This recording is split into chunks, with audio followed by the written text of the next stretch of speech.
تازه او جالب د ګلپاڼې څخه 10 میلیونه روپۍ ټیکس غوښتل کیږي، خو اخر دا څومره مالداره ده چې دومره زیات ټیکس ترې غوښتل کیږي.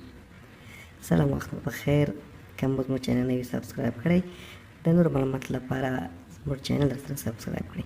ګلپاڼه وایي د پښتونخوا په ترهګرۍ ځپلو هنرمندانو پسې په کروڑونو روپۍ ټیکسونه لیږل صفا ښایي چې ریاست که په خپله د پښتنو هنرمندانو د ښېګړې دپاره څه کولی نه شي، نو د پرمختګ مخه یې ضرور نیسي.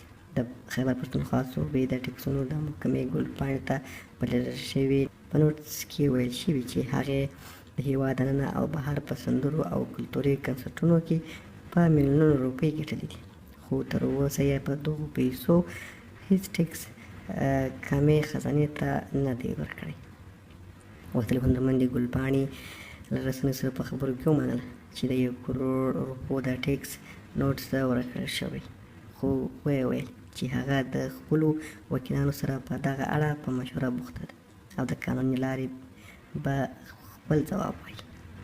هغې وویل هر چا ته معلومه ده چې د پښتنو په خاوره دهشتګردي تر ټولو زیان د موسیقۍ څنګ ته تړولی دی او دلته کلتوري فعالیتونه په ټپه ولاړ دي. ګلپاڼې نه چې کله رسنیو وپوښتل ایا په رښتیا هم دومره ډېرې پیسې ګټي چې په کروڑونو کې درنه ټیکس غوښتل کیږي، نو ویې ویل اول خو دې خلک په خپله دا سوچ وکړي چې که ما دومره پیسې ګټلې نو بیا به تر اوسه په پېښور کې ناسته وم.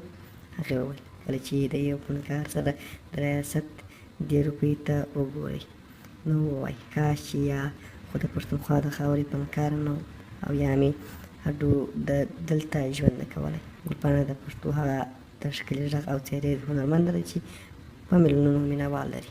د پېښور سره تعلق لرونکې ګلپاڼه د پېښور پوهنتون څخه په سوشیولوژي کې د ماسټرۍ ډګري ترلاسه کړې ده او وایي چې اوس د پي ایچ ډي کولو اراده هم لري.